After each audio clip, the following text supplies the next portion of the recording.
Apologies for the aggressive title, but I'm in no mood to mess around. Snappy titles were always Ralph's thing. I hold the camera. My brain works in angles and shots, not words and phrases. I'm only telling you my story for 2 reasons. 1, it might make you stay the hell away from the Vegas storm tunnels. 2, if you ignore reason 1 and you find my camera, this post may mean you don't follow the "if found, please return or email memory card contents to" instructions I always made a point of keeping tucked into the camera case. I can't express this enough. I never want to see what we filmed down there.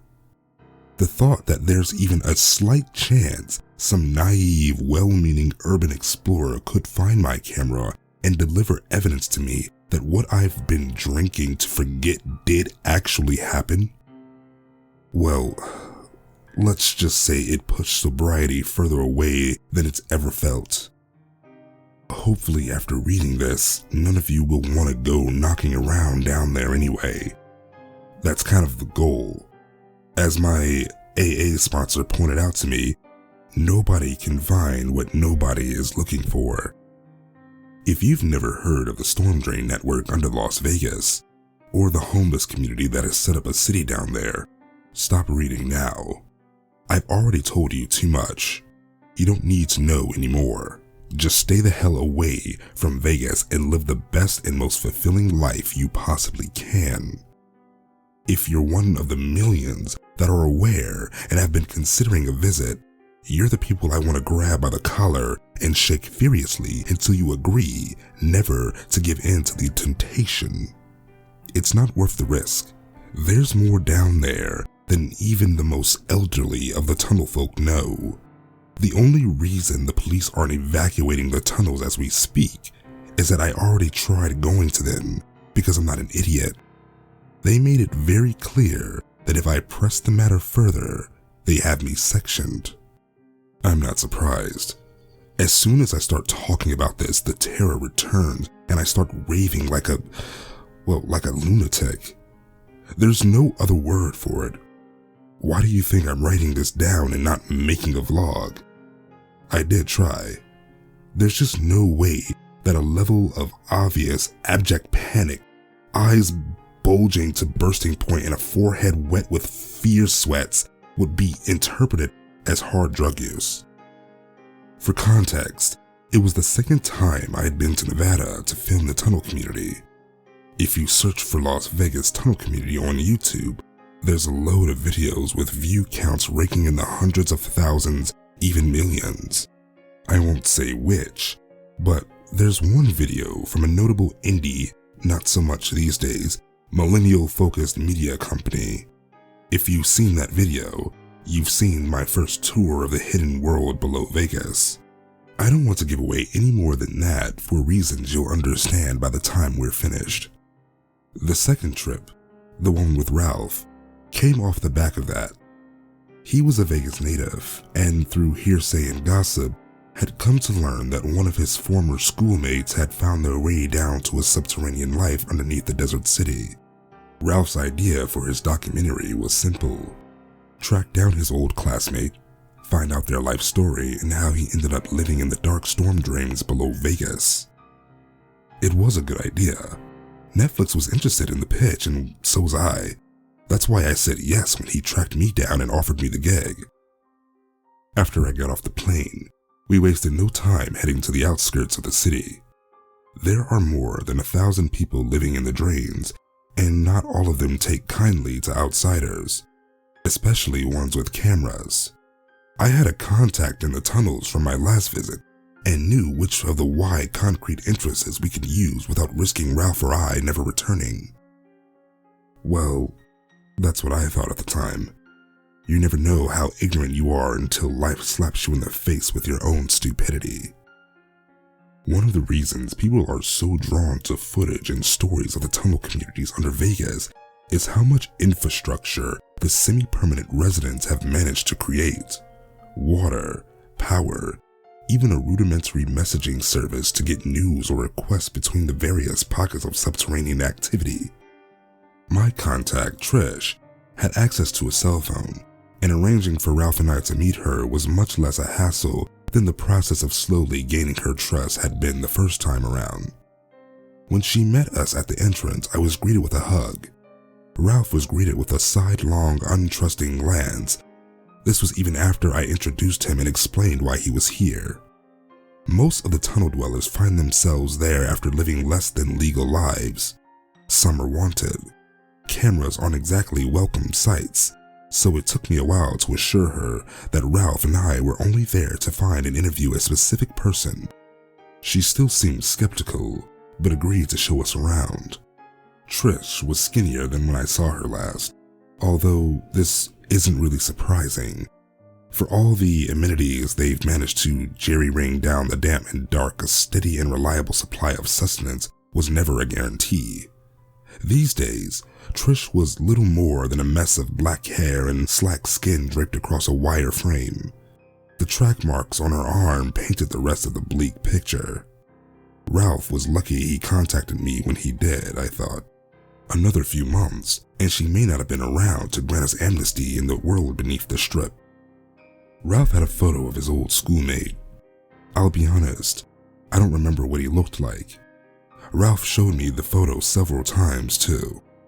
After everything that happened once we made our way deeper into the tunnels, I guess my brain felt it had more important details to hang on to.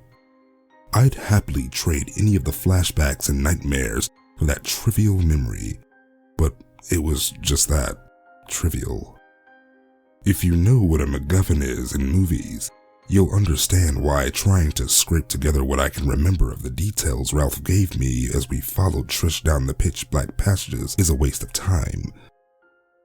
Trish didn't know Ralph's missing person, but she told us she knew people who would. As I said, the tunnel communities had a rudimentary infrastructure as well as communications channels. You can imagine that in such a community, safety was always a concern, especially for Trish and the other women and more vulnerable denizens. If anybody took up permanent residence in one of the dozens of pockets of encampments, the other under Vegas settlements would know your name soon. Trish decided that the best thing to do was to take us to hers and ask around. I won't romanticize it.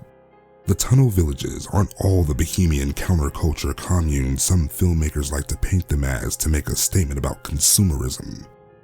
Trish found her way there because her dependence on intravenous highs made life on the surface impossible during the daytime.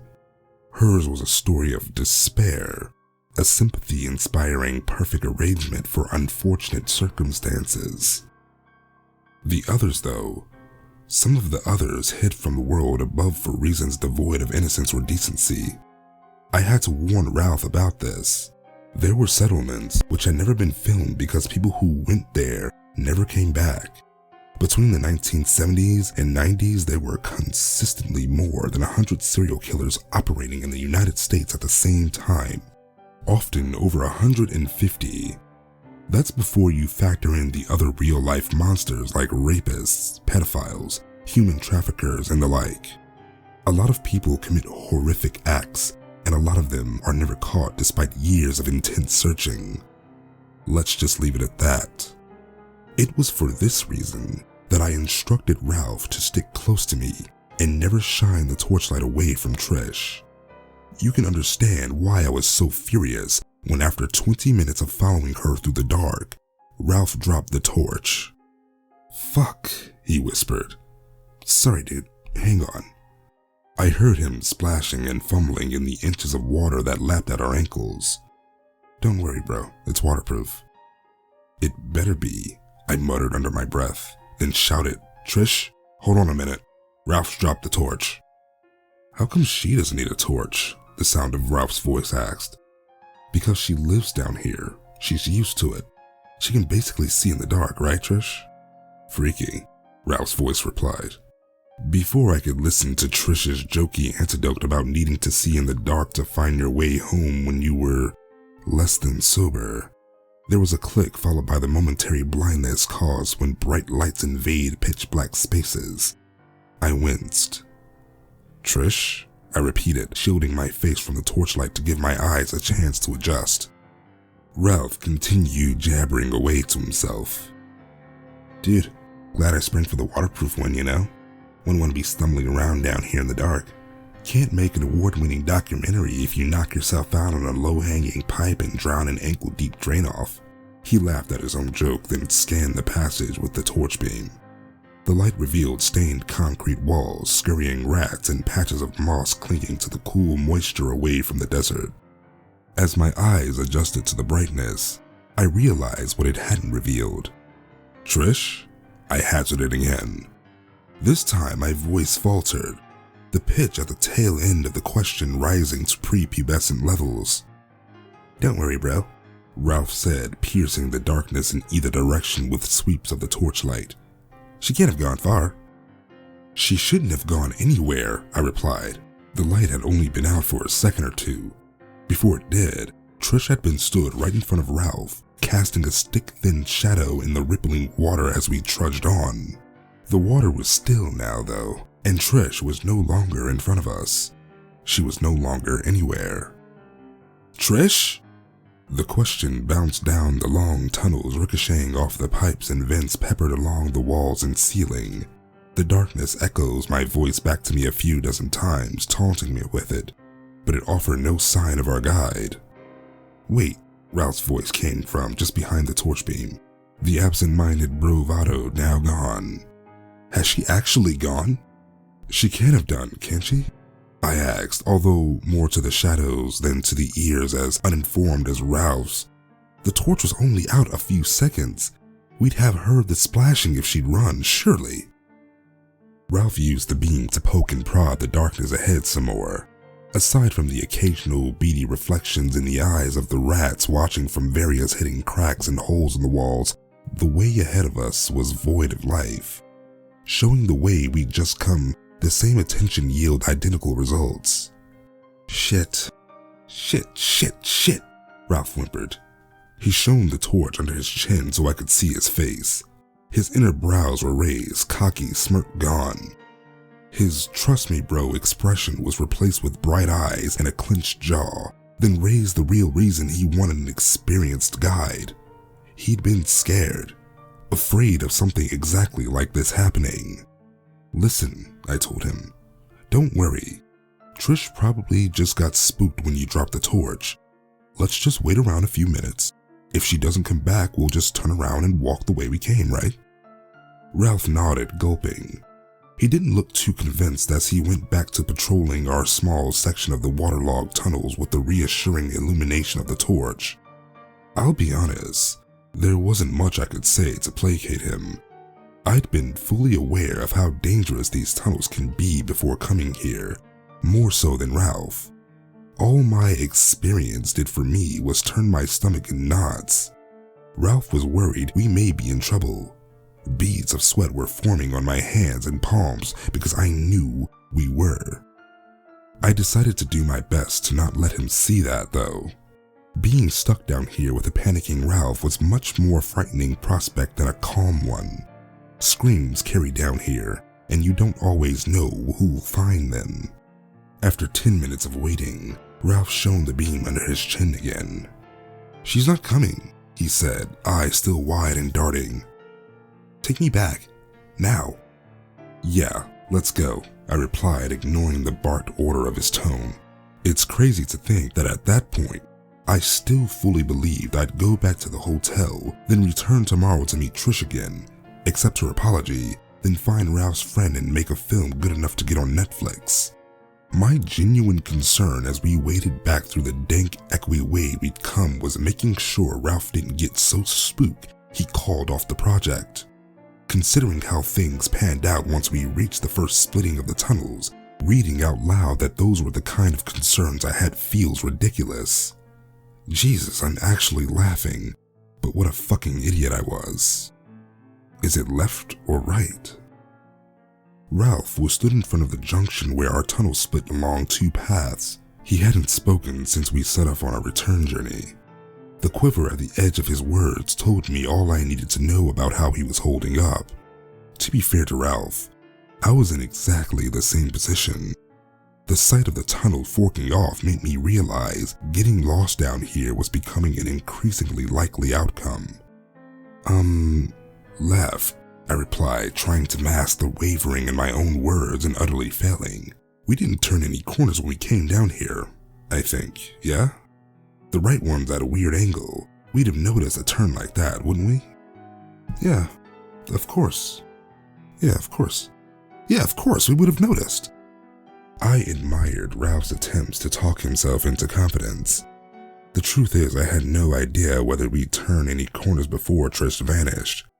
I'm pretty sure Ralph knew that too. Perhaps he was playing the same game I was.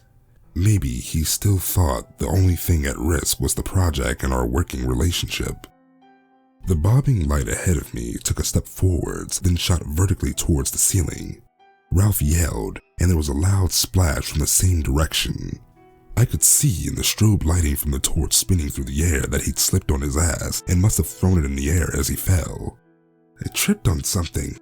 What the hell? Ow! The torch landed on Ralph's head, bouncing off his skull and landing somewhere in the water. As with the time before, the impact shocked it out of working. We were again in total darkness. What happened? I asked, ears prickling as they started to perk up and compensate for the sudden blindness. Are you deaf?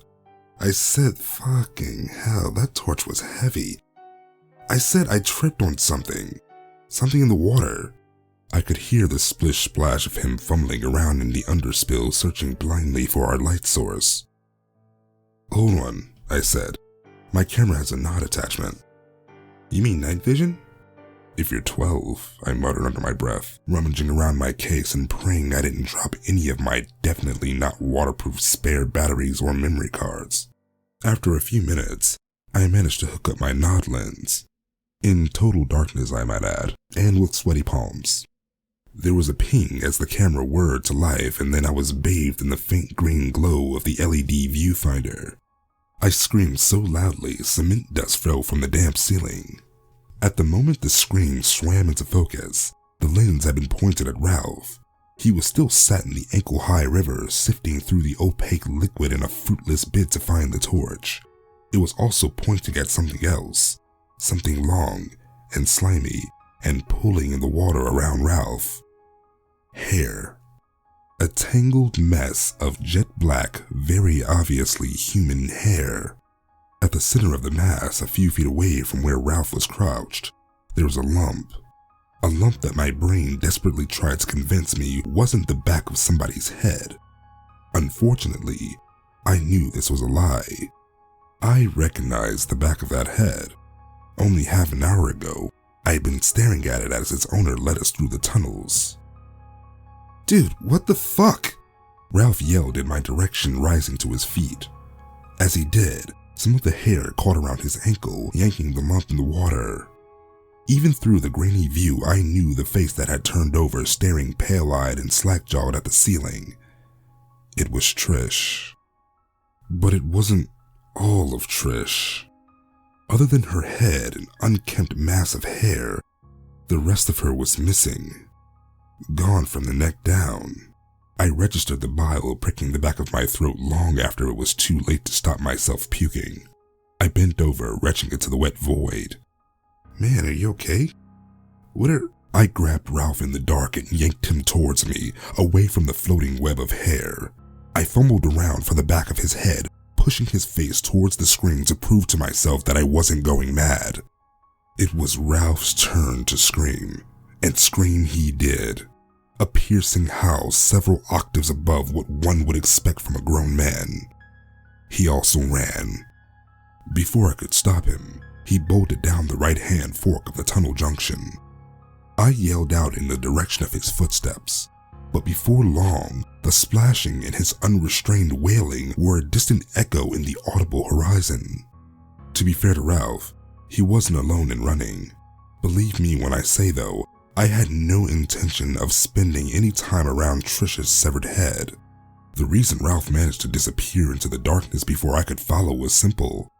Ralph was faster than me. I pounded down the tunnels after him. My diaphragm ached, both from running faster than I ever had done and from unleashed panic coursing through my system. I was empathetic towards Trish and her life there in the tunnels, but I'd only met her once. She wasn't what I'd call a friend, barely even an acquaintance. I know it's cowardly, but no part of me was concerned with hanging around to find out how she met her unfortunate end. I had one drive and one drive only: getting the hell out of those tunnels. Unlike Ralph, I had my camera to guide me as I ran through the inky depths. Outside the screen, the darkness grew thicker, more crushing. The cloying smell of damp cement and stagnant water swirled and broiled in my lungs, making every pant feel like drowning. I held onto the small LED screen, latching onto it through the haze of blackness and light spots forming at the edges of eyes. It's at that point, when by sheer accident of my thumb brushing the button, I started recording. Here is when the footage I never want to see starts. I didn't know where I was going, just that I had to go away from where I was. The most primal, untainted human emotion. The raw fear only those attempting to flee their own end experience. If you watch the footage, the first 10 minutes is most probably an almost unviewable blur of dark green as I ran through the endless pitch black tunnels. Once you hit the 11, maybe 12-minute mark, you'll know what I sound like when I literally piss myself and call out for my mom. That's the point that I found Ralph. I only noticed him because I had to stop to catch my breath and puke again. I was scanning the corridor ahead through the viewfinder, hoping I'd catch a glimpse of daylight when I noticed a dark shape on the wall. A long, organic-looking object crudely nailed into the cement with a thick rail spike. It was a human arm. Slowly, and despite protests from literally every instinct I have, I continued to pan along the wall. It was at the third object, a dismembered leg hanging from an ankle, that the crotch of my jeans started to feel warm. It was the last object I saw, the one suspended above the other four, that I started begging the dark to summon my mother, to make this all go away, for her to come and chase away reality the way only a child believes their mother can. It was Ralph's face. Not his head, just his face, torn from wherever his head was and hanged from the wall on a nail, the grotesque trophy of a hunter I never wanted to meet. It's fun to put them back together afterwards, but they never move. I felt a cool breath on my left ear. The whisper ripped every scream from my lungs. You'd probably hear it as though it was whispered right into the mic like an ASMR clip. It belonged to a child, except no child could speak that monotonously. No child's voice should have undertones of a blunt cleaver hacking through roadkill. You'd now be at the part of the footage I need for my own sanity to believe isn't real. You'd see the view turn from the wall, hearing nothing but my rapid-fire shallow breathing. Then, something white would block the screen. You'd hear the faint splashes as I walked backwards away from it. You'd have to turn the volume down as it swam into focus, as my screams no doubt reached a volume that made the audio peak and distort. You'd be looking at a face, the face of a baby, except that you'd know it wasn't a baby. No baby is so large that its head squashes and bulges against the ceiling. No baby's face is attached to a long, maggot-like body that fades into darkness further into the tunnel behind than you can see. And no baby has 4 needle-thin arms sprouting from behind each of its ears. You know what you were looking at wanted you to think it was a human baby. You'd know, deep in the most primal part of your brain, that what your eyes were seeing wanted you to think it was a human being because of the red dripping sack it carried in one hand and the rusted stained tools it carried in the 7 others. You'd look into its lifeless glassy eyes and you'd know in your bones why we'd evolved to fear the dark and the deep. Most of all, you'd know that it was looking right at you, and you'd know it knew you knew that, and that that's what it wants. You'd also count yourself lucky because you'd only have to look at this thing for a few moments. you'd have mere seconds of existential terror before the footage ended, because that's when I dropped the camera. I didn't stop to think about what I'd seen. I don't think I could think, not anymore. All I knew, all I was run now, don't stop. I hurtled full pelt through the dark, stumbling and tripping as I went, all the while trying to ignore the sensation of a cold breath on the back of my neck. Somehow, I made it to the surface. I must have found an access hatch ladder or one of the other ground-level entranceways. I'm not really sure. When I came to, I was ranting to the police officer about everything I'd seen from behind the bars of a cell. They honestly didn't care about Trish's disappearance. I'd be lying if I said I expected any different. Ralph's remains were found a few days later, and he was chalked up as a victim of one of the aforementioned unsafe tunnel communities. They found none of my DNA on him or the nails holding him in place, and it was ruled I didn't have the strength to drive iron into concrete, so they let me go. I got the first flight home. That was 8 months ago. I tried to forget Vegas for several weeks to move on with my life. I nearly managed to convince myself it never happened, that Ralph had been dismembered by a serial killer, and that my brain made up the rest as a defense mechanism. It was 7 months ago that I started drinking. The reason? Because one morning, when I was out for a jog in my small, cold, and sleepy Michigan town, I noticed something out of the corner of my eye. There was a sewer grate by my feet. On the other side of the bars, I saw something. A glassy, lifeless surface reflecting the gray Michigan morning light. A face-sized baby's eye. I stood watching it for a few moments. I just about managed to convince myself it was my mind playing tricks on me, that it was just another water at the bottom of the drain, when the mirage did something unforgivable. It blinked. Since then, I've been struggling with not drinking myself to death.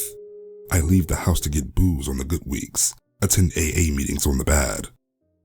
I need to believe it isn't real. I need it not to be. I need the pudgy white face following me from the bottom of the river as I walk across the bridge not to exist. Even if a small kid pointed it out to his mom, I need the bus-sized maggot husk a hiker found in the forest last week to be a coincidence, or an outdoor modern art installation. I need the recent disappearances of both my neighbors to be because of a nice, normal, harmless serial killer. So please, if you find my camera, don't follow the instructions in the case. Don't email me the damn footage. I don't want to see it. No, I can't see it. If I see that footage, it means all of this is real, including the needle-thin arms pushing their way up through the floorboards in my basement as I write this. I hope that you enjoyed tonight's story, and if you did, please leave a like, comment, and share this video. And if you're new here, please subscribe. Speaking of subscribers, as I'm currently recording this, I have reached over 500 subscribers, which is insane. Last week I only had 60, and now I have significantly more. It's great to know that there are other people that enjoy my content. So yeah, here's to many more in the future, and until next time, I'll see you soon.